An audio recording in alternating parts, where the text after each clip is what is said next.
어제 저녁에 가만히 이걸 다시 읽어보면서 문명사적, 역사적이라는 걸 강조하고 통일하고 있는 거니까 이렇게 하면 너무 산만해지겠구나. 그래서 제가 사실은 다시 좀 정리를 했습니다. 두 가지로 정리를 했습니다. 하나는 문명사적, 역사적이라고 할 때 그 간단히 두 개로 정리를 했습니다. 하나는 과학의 발전입니다. 지금 과학기술의 발전은 과거 우리 인류의 2000년 또는 5000년이라고 하는 문명사적 단위의 과학기술의 발전하고는 전혀 그 스피드와 폭이 전혀 닿습니다.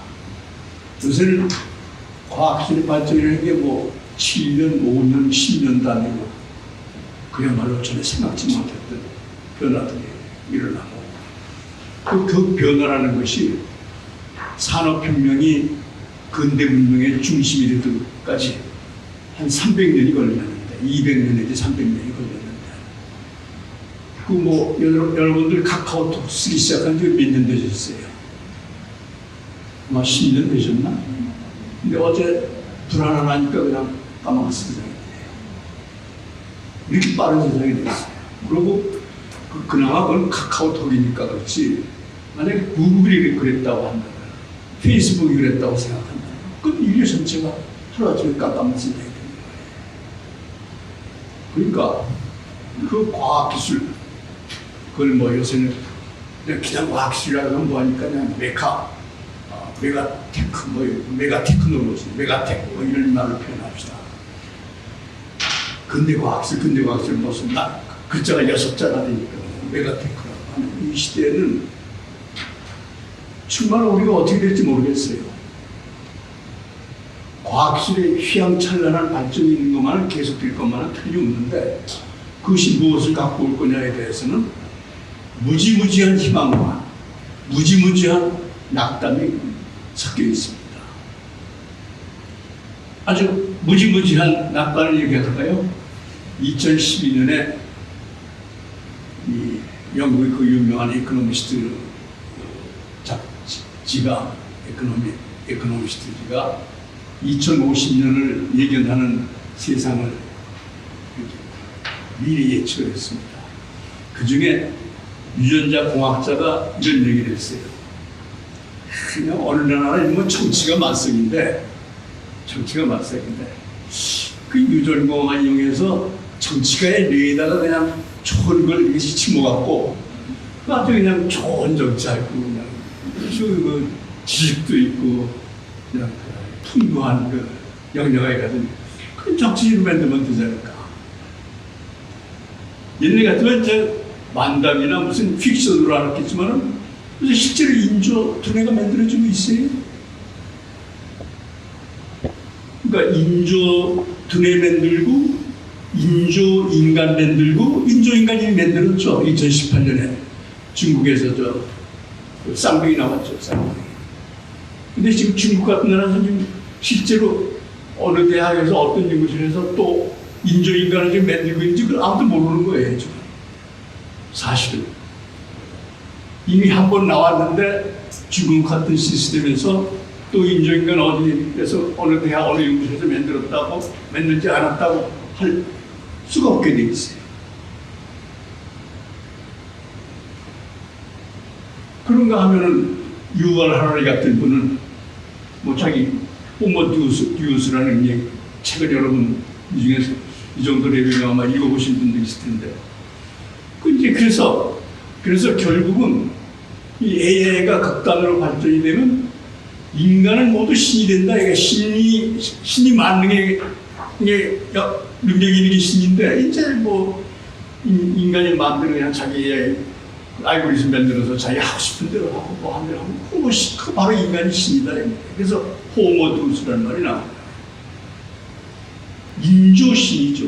인간 이코로 인조 두뇌, 인조 인간 했다가 이제 인조 신이 되는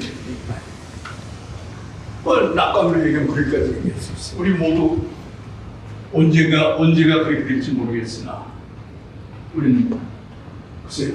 언제가 될지 모르지만 우리 모두 신이 된 인간들이 이 지구상에서 전부 신으로 인되는 인간이냐 신으로 바뀌고 사는 세상 그럴 수 있어요. 몽상이 아니에요. 얘네 같은 이건 참 머리 좋아 몽상한테 잘하네 이럴 텐데 그게 몽상이 아니에요.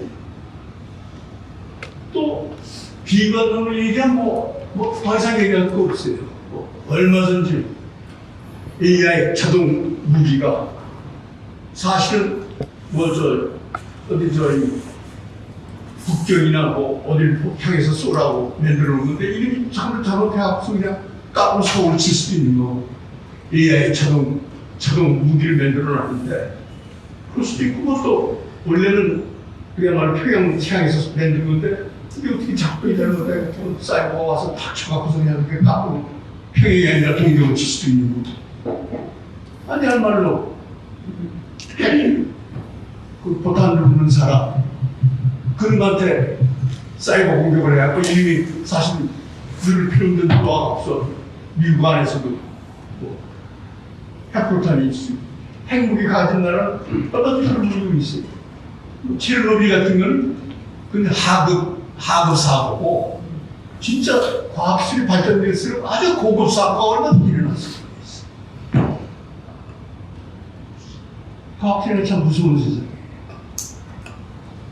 근데 우리가 지금 그 야심하자고 그러는 건 우리도 지금 AI 발전시키자, 유전공학 발전시키자, 유전공학 발전시킨다는 게 유전자 편집한다는 얘기, 유전자 편집 잘하면 그게 바로 인공들이 만든다는 얘기. 다 똑같은 기술이에요.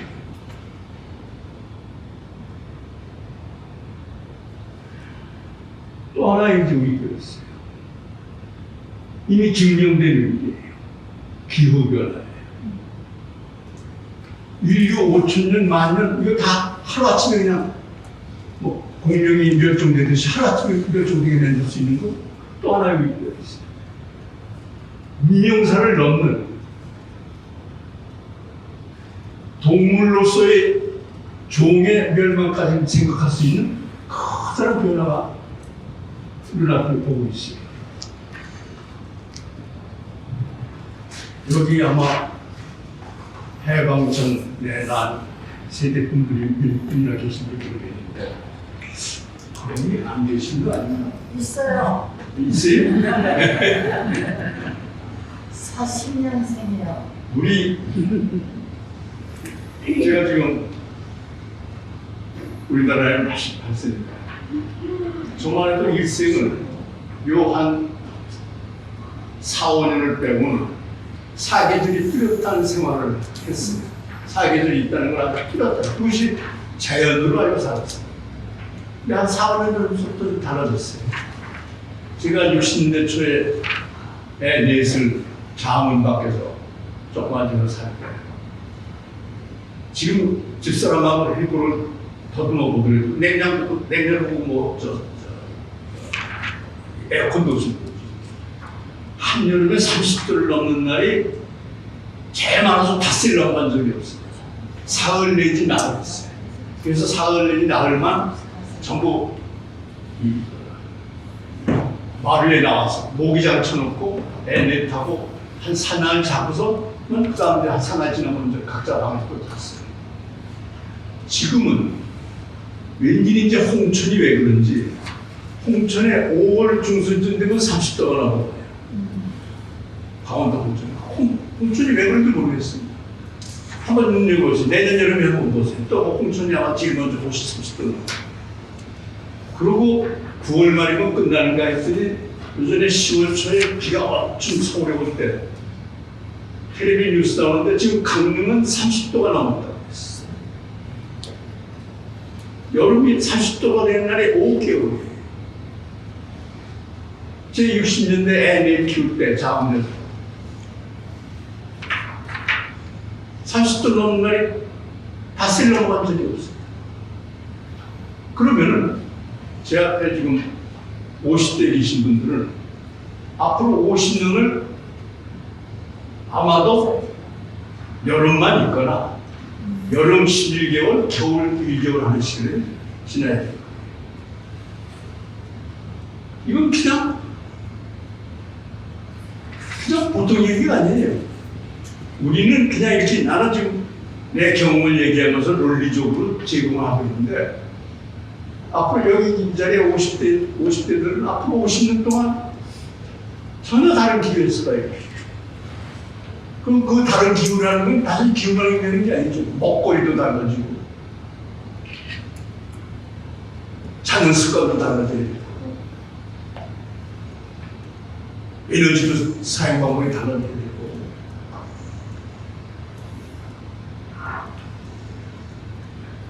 그러니까 모든 사무실을 요새로 말하면 여름용 사무실로 바꿔야 되겠죠. 이건 근데 지금 과학술 얘기나 이 기후변화 얘기나 이게 리얼리티인데 대한민국은 너무 빨리 성공을 해서 아무 문제가 없는 나라가 돼 있어. 얘기는 하는데 나하고는 관계를 나의 실존과 연결을 안 시켜. 상당한 수준의 지식, 상당한 수준의 종교인, 상당한 수준의 학자. 말을 해, 얘기를 해보면. 근데 이런 리얼리티하고 그러면은 당신은 매일 생활을 어떻게 그럼 변화시키도록 노력을 하느냐면 뭐 국가에서 하는 거라고 남이 하는 거 뭐 선진국에서 한번 따라가면 되는 거죠. 그만 틀린 얘기예요. 대한민국은 근대화에 성공한 1945년에 독립한 150개 가까운 나라 중에서 유일하게 근대화에 성공한 나라입니다. 요새 말로 얘기하면 선진국이 된 유일한 나라입니다. 싱가포르나 아랍에미레이트나 몇 나라들이 1인당 소득은 우리보다 많지만 그 나라는 엄격히 얘기하면 나라가 아니죠. 우리나라 사람들이 생각한 나라입니다. 산업이라는 것도 그냥 단순하고 인구라는 것도 우리하고 좀 다르고 구성이 그리고 규모도 우선 몇백만 나라입니다. 전혀 다르네요. 그리고 안보 환경도 전혀 다릅니다. 소위 고전적인 국가라는 의미에서의 안보, 경제, 문화, 교육 이거 시스템이 전혀 다른 거예요. 그러니까 정상적인 네이션 스테이트라고 개념에서 볼 때는 1945년이 독립한 한 150개 가까운 제3세계 국가 중에서 대한민국이 유일하게 선진국이 된 근대화에 성공한 나라입니다. 그래서 저는 그것을 대한민국 근대화 혁명이라고 봅니다. 미국 혁명이 있고 영국 산업혁명이 있고 프랑스의 자유혁명이 있듯이 제3세계 국가 중에서 유일하게 근대화에 성공한 선진국이 된 대한민국 근대화 혁명입니다. 근데 대한민국이 근대화 혁명에 성공을 안 했으면은 그냥 나이제리아나 저 아르헨티나 같이 안에서 쌈박질을 하고 환경이 어떻게 되든 과학수도 어떻게 되든 그건 그건 너들 얘기고 아르헨티나 사람이나 콜롬비아 사람이나 나이제리아 사람이나 가보 사람이나 신경 안 써요. 저희 우리들의 문제가 아닙니다. 그러나 대한민국은 근대화에 성공을 했기 때문에 이 서양이 주체가 돼서 만든 근대화 500년의 유산, 그걸 경제학 용어로 따지면 리지듀얼이라고 표현할 수도 있고 결과라고 볼 수도 있고 컨시퀀스라고 할 수도 있고 애프터마스라고 표현할 수도 있고 자, 근대화 서양이 먼저 시작한 그 근대화 500년에 만들어놓은 거대한 문명, 과학술과 가학술 한쪽, 또 하나는 그것이 만드는 소비가 미덕이라고 하는 근대화의 그 미덕. 그걸 우리 대한민국도 고스란히 그걸 받아들인 최후의 그릇이. 이거, 나이지리아나 아르헨티나 이런 걱정 안 해도 돼요. 과학술에 들이치는 걱정. 기후변화가 어떻게 됩니까? 근데 우리는 그런 근대화에 성공을 했기 때문에 근대화 한쪽에서는 서양의 근대화가 갖고 있는 커다란 문제, 지금 얘기하는 과학술과 이 환경변화라고 하는 큰 문제에서인 그것과 또 한쪽에서는 대한민국이 너무 초고화, 너무 초고속 성장을 서두르는 바람에 갖고 있는 대한민국 특유의 갈등과 사회 문제와 환경 문제와 소위 대한민국의 발전에서 온 리지디오 자녀와 서양 근대와 서양 근대 문명이 갖고 온 발전의 리지디오이 합쳐져서 이 땅에 있습니다. 이것을 바로 유발 하라리라고 하는 호모디우스라는 그 용어를 만든 그 사람은 대한민국은 21세기 인류 미래 디레마에 나는 그 표현을 그렇게 안 쓰고 지구촌 인류 문제군이라는 말로 씁니다. 글로벌 프로블마틱스라고 쓰고 대한민국 문제군 코리안 프로블마틱스라고 용어 쓰는데 다만 유발 하라리의 용어보다는 대한민국은 근대화에 성공했기 때문에 인류 디레마에 인류가 당면하고 있는 디레마에 가장 농축된 지역이 대한민국이다 이렇게 표현하고 있습니다. 그 제가 앞에서 얘기한 제 표현 그거보다 이제 유발 하라리식의 표현으로는 21세기 인류 디레마가 가장 농축된 지역이 대한민국이라는 얘기입니다. 그러니까 지금 대한민국의 삶은 나나 유발 하라리 안 보고 인류가 죽음으로 깨는 걸 문명 다쳐서 2만 년이래. 좀 5천 년이 되고, 뭐 신석기에서 시작해서 구석기에서 시작해서 인류 가된 인류 문명에 다 합쳐서 나온 문제군과 대한민국이 1948년 건국 이후에 발전해서 온 문제군이 한꺼번에 마주친 게 지금 바로 21세기 2000년 이후에 이 나라의 전개입니다. 그러니까 대한민국에 사는 사람들은 제대로 살려면 그 머릿속에 그리고 그 눈에 그 코에 인류 2000년, 5000년에 5만 년의 문명의 문제 군부가 내가 이만큼 우리 아버지는 이렇게 못 살고 우리 할아버지 이렇게 고생하셨는데 내 때 와서는 운전수단이 착하고 그런 사람들의 사무실에서 비서대로 그것이 면속될 수가 없는 그 두 개의 문제고는 실체를 느끼면서 살아가야 됩니다. 그러지 않으면 진단이 안 돼. 이 나라가 어떻게 가야 되는지. 그러니까 서로는 더 얘기하려고 시간을 하려고 했는데 그럼 이 두 개의 문제하고 통일 문제로 가봅시다. 여기에 바로 가지질 않아요. 이 두 개. 그 두 개의 문제는 통일 문제로 가려면은 국가라는 프리즈마를 한번 거쳐야 돼요. 과연 이런 크다란 두 개의 문제군이 설명 되셨죠? 제가 얘기했는데 대한민국의 문제군과 세계 인류의 문제군이 딱 맞붙인 게 요 한반도입니다. 더 주시가 있게 지금 통계 하나만 드려드리면은 글로벌 푸드프린트 네트워크라고 하는 GFN이라고 하는 그 환경단체가 있습니다. 영국에서. 거기서 2022년 연차 보고를 했는데 그 통계는 2017년 통계를 2017년 기준으로 한 것은 이제 2022년에 그 환경관계 통계가 작성하기 어렵습니다. 그래서 이제 2020년에 발표를 했는데 거기 보면은 이게는 설명하는 너무 시간이라는 거죠. 환경을 소비하는 게 푸드프린트라고 하고 환경을 자원을 만드는 걸 바이오캐퍼시티라고 그럽니다. 그렇게 이해하시면 됩니다. 하나는 바이오캐퍼시티는 이렇게 환경을 공급할 수 있는 능력, 푸드프린트라는 환경을 소비하는 양육이 생각하면 되는데 거기서 계산에 의하면은 환경 캐퍼시티, 바이오캐퍼시티, 그러니까 환경 공급할 수 있는 능력의 186개 조사 대상 중에서 한국이 184등이 3등이 제일 꼴찌 186등이 북한이에요. 북한 위에 콩고하고 이란이 있고 그 다음에 대한민국. 이 땅에서의 삶은 인구는 많고 땅은 좋고 이제 물도 흔하지가 않아요. 앞으로 40년 뒤에는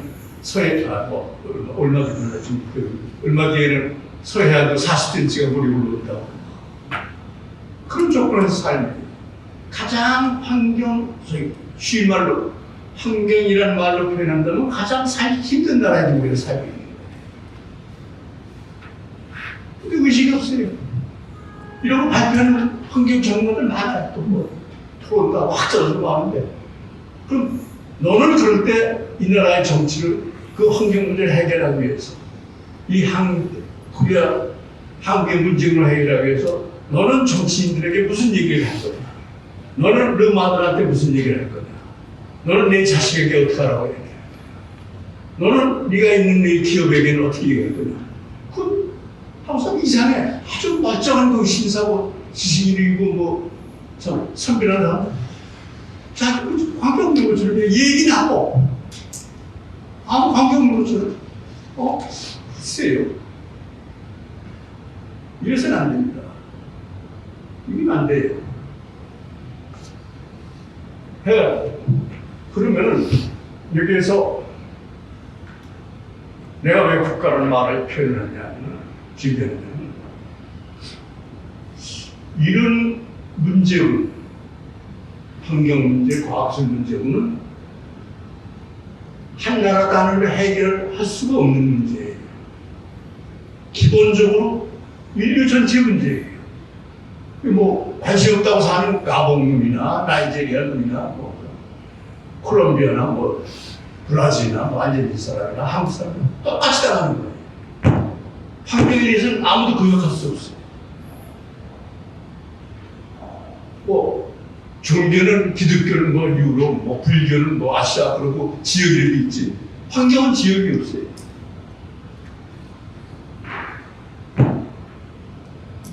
그런데 그 문제를 해결하려면 지금 현재는 국가라고 하는 체제를 건너뛸 수가 없게 돼 있어요.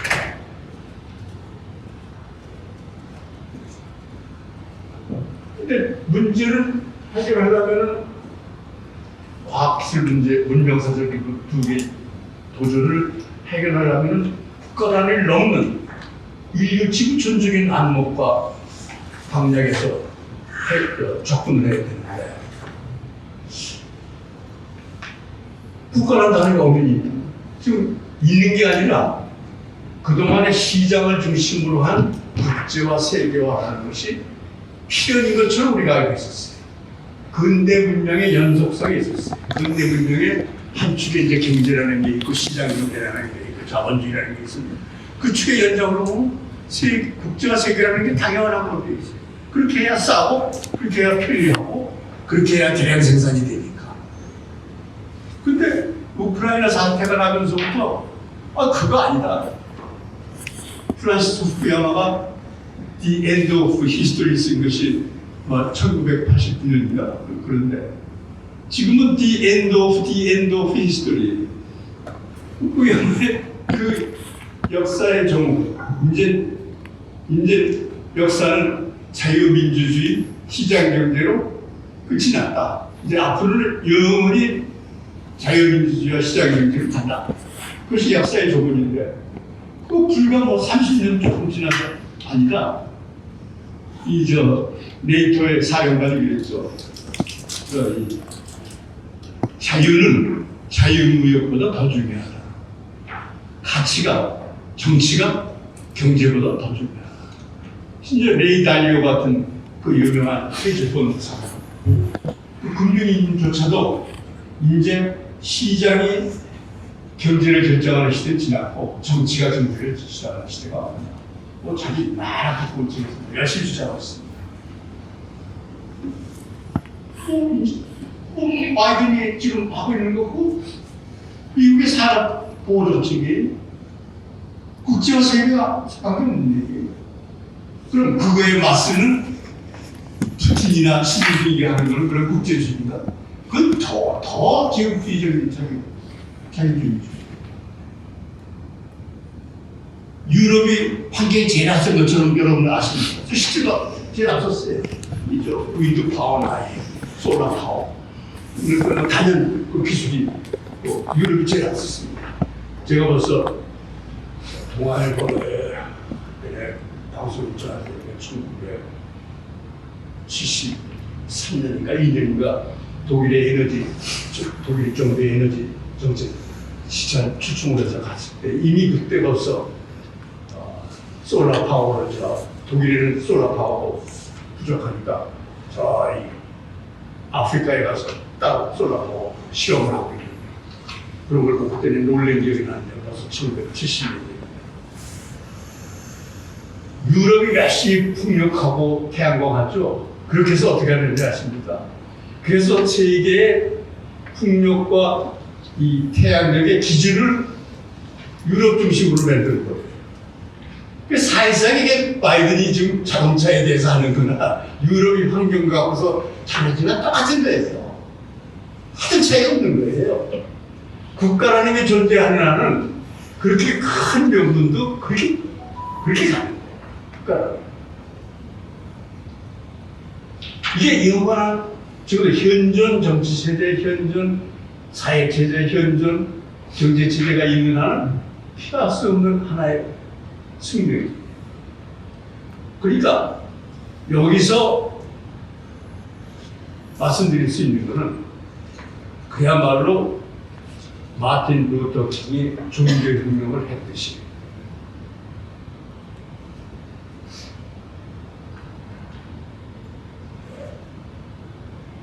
그러니까 이마누엘 칸트 정도를 넘어서야 돼요. 이마누엘 칸트라는 사람이 월드 리퍼블릭을 쓴 것이 아마 2000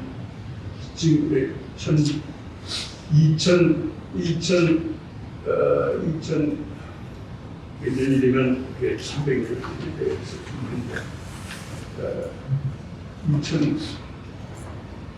아마 90몇 년이가 되면은 그 양반이 쓴 영원한 평화를 위하여 책이 나오죠. 300년 되는 겁니다. 그 양반은 경제가 이렇게 아주 인테그리티 때문에 요새 시장 경제 올려갔죠. 경제가 막 무역이 증가되면은 월드 리퍼블릭 세계 공화국이 될 것이라는 그 희망을 얘기했어요. 그러니까 과거의 시장 경제주의자들이 그거 굉장히 높이 평가를 하는 거죠. 그러나 실제는 이렇게 오히려 제일 앞서서 국제화 세계화했던 미국조차도 이제는 아니다. 이제는 우리 사람 보호해야 됩니다. 근데 정치가 있는 한은 그럴 수밖에 없어요. 바이든도 그러고 싶어서가 아니라 이상한 알아요. 뭔지. 미국에도 환경주의자 정말 많아요. 알고 같은 환경주의자 부통령도 있었으니까 다 아는데 표가 되는데 탄광에 있는 이 표들이 탄광이 문을 닫아서 표가 떨어지는데 그건 안 되겠다. 이게 표를 얻어야 되겠다. 환경 문제는 다 이게 국가라는 게 있고 정치가 있는 한 그런 거예요. 내가 왜 이 국가라는 얘기를 두 개의 큰 역사적인 터닝 포인트 얘기를 하면서 하냐면 대한민국도 마찬가지로 통일 문제. 제가 경험한 통일 문제는 직접 대통령하고 맡아서 통일 문제를 얘기해봤던 태우나 YS나 DJ나 그게 MB나 그런 대통령하고 통일 얘기해본 적이 없지만 다 결국은 정치에 매몰되는 거예요. 통일 문제. 그걸 극복하지 못한 나는 그거 마찬가지예요. 표만, 레토릭만 달라요. 그리고 그 정치에 이용하는 수법이 다른 것이지. 단어와 수법이 다른 것이지. 정치가 있는 한은 정치의 안에 용도에 그치는 거예요. 그리고 여기서 의의 진실은 뭐냐? 우리가 과연 이 나라 이 정치, 이 사회구조가 꼭 통일할 수 있느냐 하는 얘기 질문을 내좀 몇 개를 던졌는데 진실로 통일할 수 있는 힘이 있어야 된다고 저는 믿습니다. 통일할 수 있는 힘이 뭐냐? 이 자리에 있는 우리가 이해하기 쉬운 용어는 외교력이 있어야 된다. 협상력이 있어야 된다. 경제력이 있어야 된다. 여러 가지 얘기할 수 있을 거예요. 근데 힘이라는 거죠.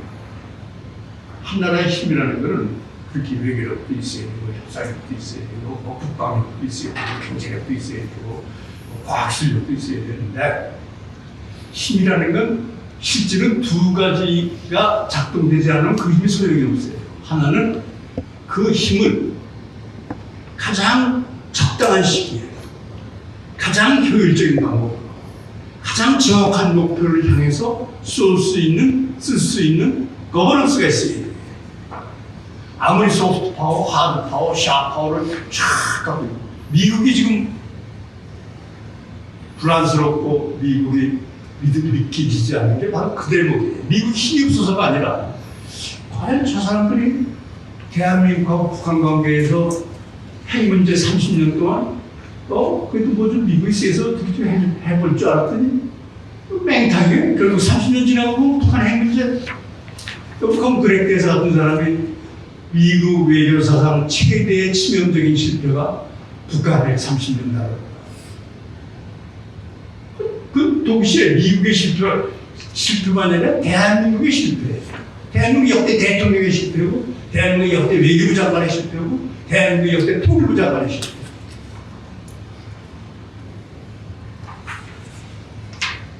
내가 왜 이 대목을 강조하냐면요. 그 미국의 일개 젊은 연구자만도 못한 사람들이 대한민국 대통령을 했다는 결과밖에 안 돼요. 1992년 포린 어페어스 겨울호를 보시면요. 1992년 겨울호입니다. 그러니까 아마 그 사람이 온 것인 거는 1992년 아마도 6월 전에 썼을 겁니다. 포린 어페어스는 잡히는 엄격합니다. 그러니까 뭐 원고 오면 그거 저거 뭐 크레디빌리티 저거 하고 소스 다 확인하고 하느라고 굉장히 권위 있는 장식이에요. 아마 그 사람이 온 것인 건 1992년 5, 6월 전일 겁니다. 그리고 나온 것이 1992년 윈터 시대가 12월에 나옵니다.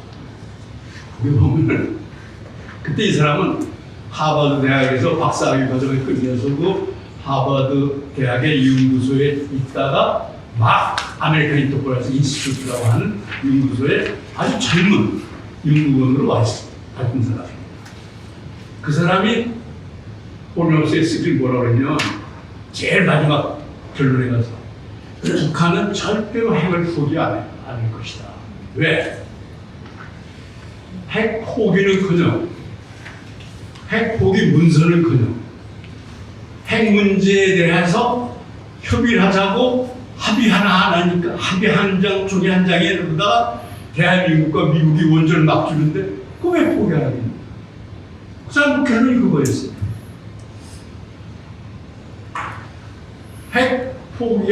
핵 문제를 포기하기 위한 무슨 디자인 있는 것도 아니고 무슨 어떻게 하자는 것도 아니고 뭐 언제 뭘 하자는 그런 것도 아니고 그냥 핵 문제를 갖고서 한번 회담을 하자고 하는 그 날짜 한번 지나니까 그냥 대한민국하고 미국이 서로 경쟁해서 원전 주는데 내가 김정일이라도 그거 왜 포기하냐? 그 1990년 12월 논문의 제일 끝에 결론이 그거였어요. 대한민국 역대 대통령, 미국의 대통령 CIA 국장, 그 에버슈타트에 관찰관도 못한 대통령 CIA 국장으로 있어요. 그게 내용한 윤심입니다. 여기에서 우리는 이제 제가 여기 통일 미래로에 왔으니까 또 장국 총장님께서 주문하시는 거예요. 정말 통일 미래로의 회원들에게 할 수 있는 말이 있다면은 뭐 이런 겁니다. 이 거대한 문명사적 도전을 보면은 이 국가라는 게 이런 식으로 존재해서는 안 돼요. 인류의 구원에 방해물이 되고 있어요. 그런데 낙관적으로 보면은 아마도 올해가 로마 클럽이 1972년 The Limits to Laws를 발견한 지 꼭 50주년이 되는 해입니다. 금년에. 그리고 2072년 지금부터 꼭 50년 뒤면은 로마 클럽의 리미트 그로스가 나온 지 100년이 되는 해입니다. 저는 지금 같은 기후 위기의 실체가 진전이 되면은 2050년에 파리 협약은 실패할 겁니다. 틀림없이 실패. 지금의 국가나 지금의 정부가들이 있는 한은 지금 벌써 우크라이나 전쟁 하나 나니까 벌써 후퇴했다면서요. 전부 우리나라도 그렇고 뭐 각 나라가 다시 석탄 떼고 다시 석유 더 많이 지금 누가 더 빨리 사느냐 갖고 지금 전쟁하고 있잖아요. 각 나라. 틀렸어요. 2050년 지구 온도를 산업혁명 이전에 비해서 1.5도까지 올린다는 거, 그거 틀렸어요. 깨진 건 다름없어요. 그건 안 될 거예요. 그러나,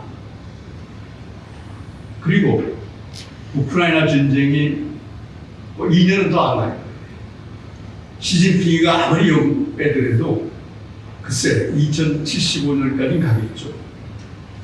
또 더 말해서 2027년까지 하고 2032년까지 간다고 칩시다. 지금부터 10년 뒤까지. 시진핑이가 10년 뒤까지. 또 김정은이가 또 한 10년 더 간다고 칩시다. 대한민국은 뭐가 일어날지 모르겠어요. 어떤 변화가 일어날지. 그래더라도 기후변화를 못 막을 거예요.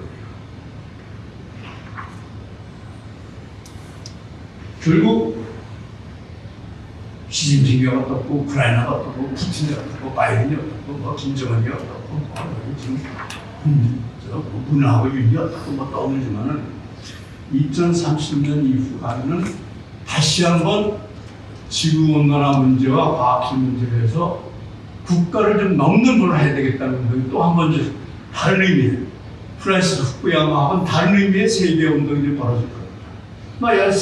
여러분들이 그때까지 나는 가겠지만 이 중에서 아마 그때 더 열심히 일하실 분들이 나올 거예요. 틀림없이. 그런데 틀림없이 그걸 한 번 또 실패할 거예요. 그러고 2072년 로마 클럽의 리미트 성장의 한계가 온지 한 100주년쯤 되면은 실체적인 세계 국가화 운동이 아주 눈에 보이게 상당한 성과를 이루려고 저는 봅니다. 그리고 2087년인가 칸트의 월드 리퍼블릭이 발간된 지 한 영원한 평화를 위하여 나오는 세계 공화국도 아마 한 300주년쯤 되는, 즉 2세기 말쯤 가면은 영실국이 세계 정부라고, 유엔이 세계 정부가 된다고 쉽게 생각할 수 있는 그런 시대가 오리라고 봅니다. 다만 그러기 위해서 우리가 뭘 해야 됩니다. 오전에 우리 지금 표에 보듯이 우리나라 안만 보더라도 인재 통일이라는 문제는 점점 식어가는 문제가 됐습니다. 여기 지금 제가 주신 그 표 보셨죠? 바로 금년 매달 달에 나온 남북 통일시기 여론조사. 뭐 젊은 세대하고 학생들하고 50대 이상 세대하고 뭐 완전히 이거 딴 세상이네. 이거 보면 완전히 딴 세상이네. 전혀. 그리고 최근에 제가 아주 재밌게 읽은 거는 누구더라? 그 아가씨 누구더라?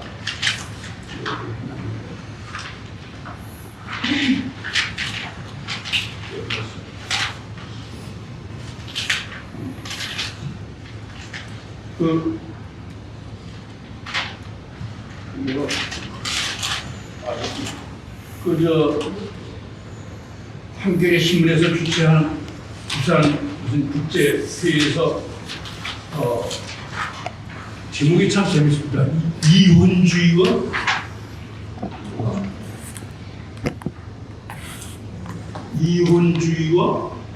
통일. 마치 일혼주의와 통일. 꼭 지금까지는 남녀가 사랑하면 결혼해야 되는 걸로 생각을 했는데 이제부터는 결혼 안 하고도 남녀가 사랑할 수 있는 거 아니냐.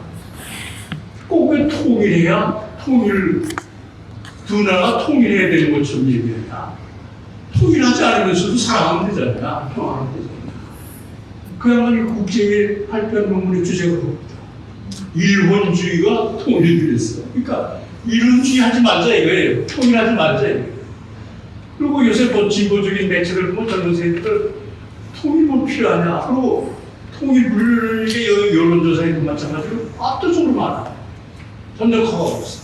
시간이 갈수록 빨라지고 있어. 그럼 우리나라 안에서도 그러자마자 이런 정도의 국민의 이견도 수용 못하는 우리나라 정치인데 이 MZ 세대의 이런 대거리가 이 나라 장사 수용 못할 겁니다. 또 한 번 이제 또 따져지는 거지.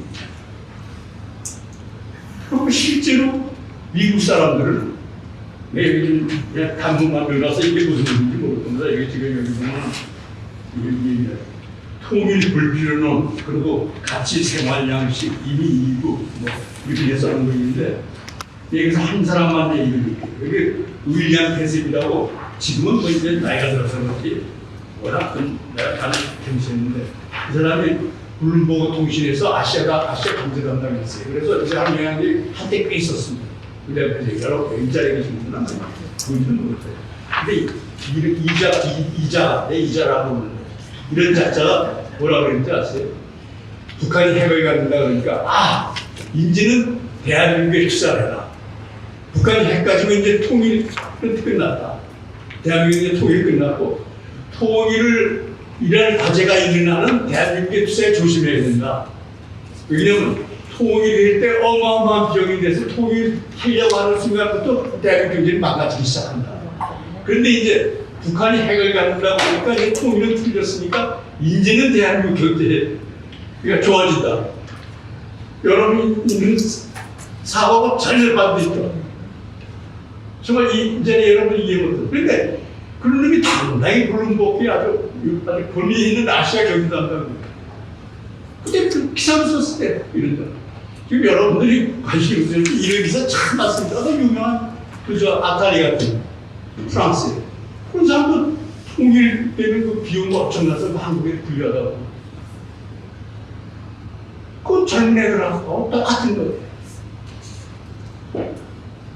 지금 저 같은 사람 입장에서는 나는 국가가 망하고 민족이 분단됐다는 것이 어떤 것이라는 것을 실감하고 사는 세대이기 때문에 정말로 민족이 통일됐으면 합니다. 여기 아마 국가가 없다는 것, 나라가 없다는 것이 뭔지를 아는 사람 저기 한번 외정댁에서 사셨다니까 해방되실 때 몇 살이셨어요? 5살. 5살? 그럼 뭐다. 다 같이 국민학교 3학년쯤 되면 1학년 들어가자마자부터 조선말을 못 썼어요. 참 불편하죠. 밖에서 집에서 나와서 학교 교무까지 애들하고 뭐 하다가 딱 들어가서부터는 이제 일본말 해요. 일본 애들이 얼마나 가혹했냐면 이 딱지를 20장 줘요. 학기 시작. 그래서 내가 친구하고 얘기하다 버뜩 조선말을 하잖아. 그러면 내 친구가 내 딱지 하나를 뺏어가. 그럼 내가 이 20장을 다 뺏기면 나는 지급을 못해. 1학년, 2학년 못 가. 걔는 상을 받아. 그것이 나라가 없다는 거죠. 내 일제 때 이름이 김진현이가 아니야. 간해시로 진대. 나라가 없다는 게 그런 거야. 아무도 몰라. 그런 게 그런 거. 나는 6.25 때 3개월 동안 조선인민주의 공화국 치하에서 살았어. 국가가 2번 없어진 걸 알아. 경험했어. 그러니까 나라가 망한다는 것이 뭐라는 걸 알아. 근데 여러분들은 성공신을 내내 아버지도 고생했지만 아버지도 성공하시는 걸 봤고 자기도 요새 MZ세대는 좀 다르지만 내가 동아일보에 있으면서 그 이제 동아일보 언론 자유투쟁 때문에 박정희하고 투쟁이 격렬해져 갖고 그래서 우리 신문사는 유지하면서 독재투쟁을 하자는 바와 다 이 박정희가 독재투쟁을 한 거하기 위해서는 동아일보가 문을 닫더라도 투쟁을 해야 된다고 하는 바와 산에서 딱 떨어졌어. 딱 떨어졌어. 그때 그 고민. 우리는 나라가 망한다는 걸 알기 때문에 독재가 싫더라도 나라를 안 보라는 것은 지켜가면서 하자는 게 기본적으로 있어요. 근데 그 세대는 이제 그런 것이 없어. 그냥 나라는 이미 있는 거. 그건 뭐 그냥 나라에 의해서 그냥 복지도 좀 더 많이 빼고 뭐 하면 되는 것이 나라라는 건 뭐 그건 있는 것이고 나라를 키우는데 나도 좀 같이 해야 된다는 그게 이제 많이 없어진 것 같아요. 제가 이 통일을 위해서 좀 더 중요해서 얘기를 했는데 좀 따뜻합니다. 그러니까 국가가 존재하는 한은 아마 통일 문제가 계속 남을 거예요. 젊은 세대가 뭐라고 하는 거예요. 또 우리 같은 늙은이들이 완전히 죽어서 없어지기 전에 그야말로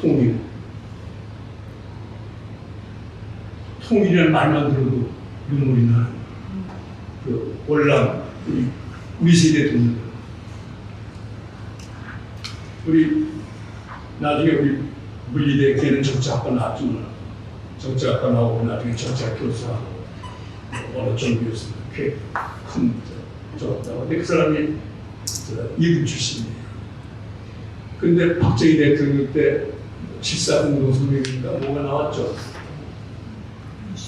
근데 그날 저녁을 이제 친구들하고 먹기로 했는데 늦게 나왔어요. 늦게 나왔는데 그냥 눈이 툭툭 이러고 나왔어. 너 왜 그러냐? 야, 내가 영식이 정치학자고 국제 정치학자고 그래서 통일이 금방 안 된다는 건 뻔히 알면서도 오늘 7.4성명 그냥 박정희가 하는 거 보니까 그냥 그래 아버지 어머니 생각하면서 하루 종일 울었다. 하루 종일 울었다. 지금 여기는 지금 억지로 나왔다는 거예요. 우리 세대가 있는 한은 통일의 명제를 버릴 수가 없어요. 그러나 앞으로 세대는 정말 국가가 존재할 건지 수도 있는 되는 시대예요. 젊은 세대는 이미 통일 버렸어요. 여러분 통일 미래로 어떻게 정리하실지 잘 모르겠어요. 이미. 그러나 국가라는 게 존속하는 한은 하루아침에 또 평화를 이루는 여기 또 한겨레는 또한 기사를 보니까 제목이 그렇구나. 우리의 소원은 통일을 이제 그만하고 우리의 소원은 평화로 하자. 제목인데 어떤 또 역시 젊은 여자 운동가가 이제 우리의 소원은 통일을 그만두고 이제 우리의 소원은 평화로 노래를 부르자. 국가가 존속하는 한 그 평화 노래로만 통일은 되지 않아요. 분명해요. 힘이 있어야 돼요. 근데 그 힘이라는 건 아까 내 국력이라는 말을 하다가 제일 맞아 결론을 같았는데 하드 파워, 소프트 파워 다 있어야 돼요. 그리고 소프트 파워, 하드 파워를 적시에 아주 가장 적절한 목표, 가장 핵심적인 목표에 가장 유효한 수단으로 칠 수 있는 그걸 사용할 수 있는 국민으로 사용할 수 있는 능력, 즉 거버넌스 그게 있어야 돼요. 그러나 마지막에 국가가 존속하는 한은 마지막에 국력을 결정하는 것은 국민입니다. 국민입니다. 제가 살아본 지금까지의 경험, 제가 과기서 장관으로서 그 소련이 망해가는 소련이 하고 북교 수교를 하고 1년 만에 소련이 무너지고 2년 만에 다시 그 러시아로 변한 그 나라에 갔을 때의 상황. 이렇게 얘기하면 구체적으로 좀 설명을 이해가 될 거예요. 뭐 우리나라 막 그 나라가 없다는 의미나 잠깐 얘기했으니까 거의 설명하면 더 좋겠지만 빼고 기가 소련을 제일 먼저 한 거는 1990년 1월 유엔과 고르바초프가 공동으로 국제 환경 문제를 다루는 일이었어요. 저는 유엔에 추천을 해서 그때 말고 논설주간으로서 갔었습니다. 참가했는데 그때 은행에서는 1루블이 5달러였어요. 1루블이 5달러였어요. 1루블이 5달러였어요. 그런데 바로 그 호텔 밖에만 나가면 이 양육군이 1달러가 5루블이었어요. 1달러가 5루블이었어요. 완전히 거꾸로 10대였어요. 12월 달에 내가 어쩌지 회고록에 좀 자세히 나왔다면 갑작스레 한 몇 분 만에 그냥 난데없이 내가 싫다는 사람을 억지로 발령을 해갖고 과학시장을 가지고 해서 취임한 지 한 달 만에 노태우 대통령하고 소련을 갔어요. 갔더니 그때는 이미 1달러가 15루블 1년도 안 돼서 그 다음에 소련이 무너지고 러시아가 됐어요. 그래서 제1차 한소과학술회의는 한소과학술장관회의 제2차 한소과학술장관회의가 아니라 제2차 한러과학술장관회의가 됐어요. 1년 만에 갔더니 1달러 30불. 그 거기서 소련 과학사 산하의 한 그 연구소 소장이 회의 끝나고 주심으로 하면서 저를 보죠. 금년에 가스값이 30배가 올랐대. 대한민국이면 그거 어떻게 해결하냐. 그건 내가 답변이 없어요. 어떻게 해결해? 1년에 30% 전기값이 올랐으면 30배가. 그거 어떻게 해결해? 저는 과기서 장관으로서 정말 보지 않았어야 될 걸 참 옆에서 그 2년 사이에 가정해보세요. 지금 1달러 1,400원인데 1년도 안 가서 1달러가 30만 원이 되면 3만 원이 되면 어떻게 되겠어요? 그래서 어떻게 살겠어요? 나라가 망한다는 게 그런 거예요. 내 한가리 그 무렵에 이제 소련 갔다 한가리에 갔더니 한가리에 어떤 꽤 유명한 연구소예요. 유전공학 어떤 유명한 연구소에서 일부러 들렀더니 연구소에 나중에 점심 먹으면서 정말 참 연구비 좀 더 해달라고 그냥 간절히 하면서 지금 자기 연구소에 브라질에서 온 연구원이 하나 있는데 걔는 한 달에 1,000불씩 받는다. 연구소장이 저는 500불밖에 못 받습니다. 그런 거예요. 정말로 이 대한민국의 걸 위해서라기보다 대한민국의 문제군이 곧 과학기술이건 환경이건 인류 문제군하고 핵심이 곧 대한민국의 문제군의 핵심이요. 대한민국에서 산다는 것의 문제의 핵심이 곧 인류 미래 문제군의 핵심이기 때문에 여러분들은 인류 문제군과 대한민국의 문제군을 같이 보는 안목에서 이 환경 문제군, 과학 문제군, 통일 문제군 접근해 주시길 바랍니다. 제가 마지막으로 말씀드리고 싶은 것은 그 1972년 리미트 그로스가 나온 다음에 성장한계가 나온 다음에 20년 뒤에 1992년에 같은 로마 클럽에서 After 20 years TNT 그 성장의 한계가 나온 지 20년 뒤라고 하는 책이 나왔어요. 같은 로마 클럽에서. 그때는 로마 클럽이라는 이름이 아니라 로마 클럽에 관계했던 그 사람 개인 이름으로 했는데 네 사람의 개인 이름으로 했는데 다 로마 클럽의 핵심 멤버가 했어요. 다만 그러니까 첫 번째 로마 클럽 보고서 20년 뒤 하는 책입니다. 거기에서 제일 결론에 가까운 대목에서 이런 얘기가 나와요. 전 그것이 제 신념인데 결국 오늘의 이 문제를 이 성장의 한계와 환경 문제를 낙관론의 입장에서 보느냐 비관론의 입장에서 보느냐 하는 것은 어디에서 결정이 나는 거 아니? 어디에서 결정이 나는 거 하니 우리 인류가 사랑을 집단적으로 행동할 수 있느냐에 대해서 예스라고 답하는 사람은 낙관론자. 인간은 결국 동물이기 때문에, 이기주의이기 때문에 인간은 사랑을 기초로 집단적인 행동을 할 수는 없다. 그렇게 보는 사람은 비관적으로 합니다. 저는 지금도 우리 대한민국을 맞이하고 있는 이 인류 문제군과 세계 대한민국 문제군이 대한민국 근대 성장의 성공을 필요하는 문제군이 같이 얽혀 있는 이 문제, 이것은 저는 아무 종교가 없는 사람이지만 이것은 하느님이 계시다면 하느님이 우리에게 대한민국을 살고 세계에서 세계 문명을 새로 개척하는 타노스님의 말을 의한다면 개벽이라는 말을 주시고 크리스찬 용어로 하면 부활일 것입니다. 대한민국과 세계 문명의 개벽과 부활을 하라는 천명이라고 생각합니다.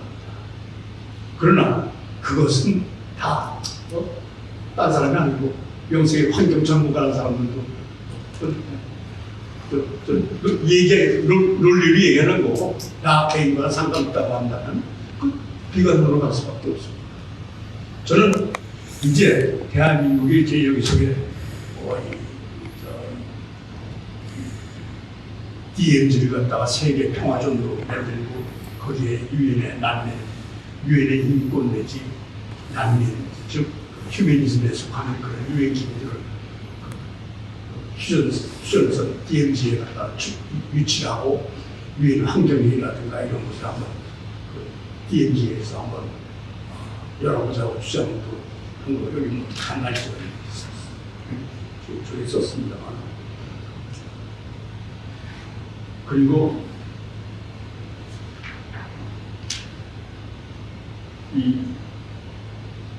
우리 남북이 공동으로 아예 DMZ는 주권을 포기하고 유엔에다 이거하고, 그래서 유엔이 그야말로 지금 같은 유엔군이라는 이름 밑에 미군이 아니라 진짜 유엔이 DMZ가 다 반환하는. 그렇게 되면은 북한이 핵까지 들어도 어떻게 쓸 수 없는 거 아닌가 하는 생각은 합니다.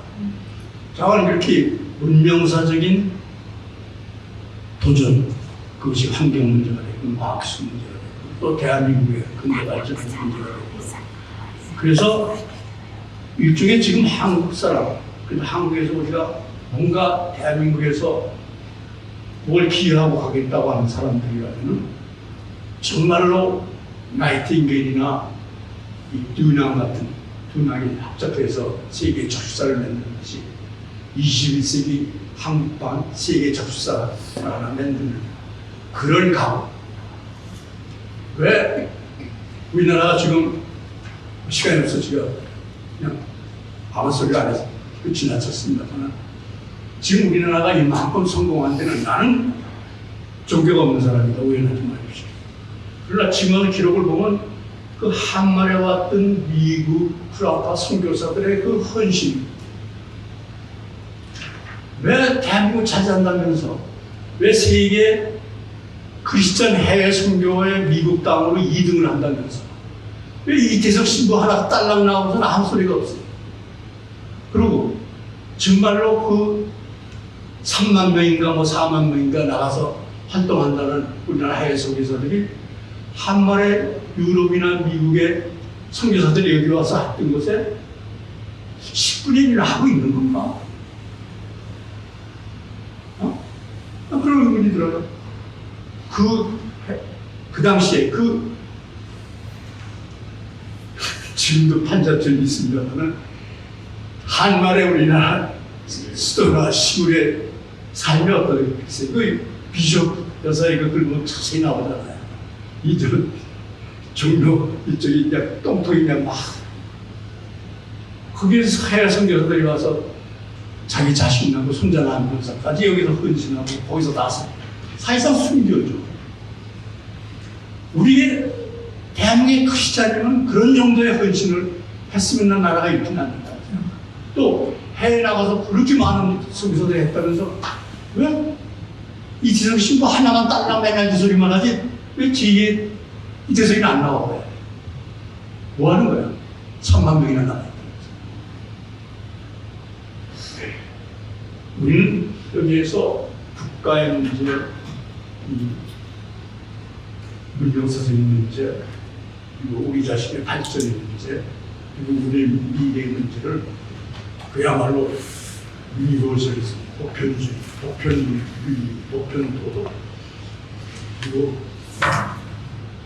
보편적인 철학에 의해서 대한민국에서 제2의 21세기 적시자가 나오는 그런 각오 겸비해야 된다고 생각하고 우리 장상 총장님의 그 훌륭한 역량이 앞으로 큰 싹이 될 길을 간절히 기원하고 감사합니다.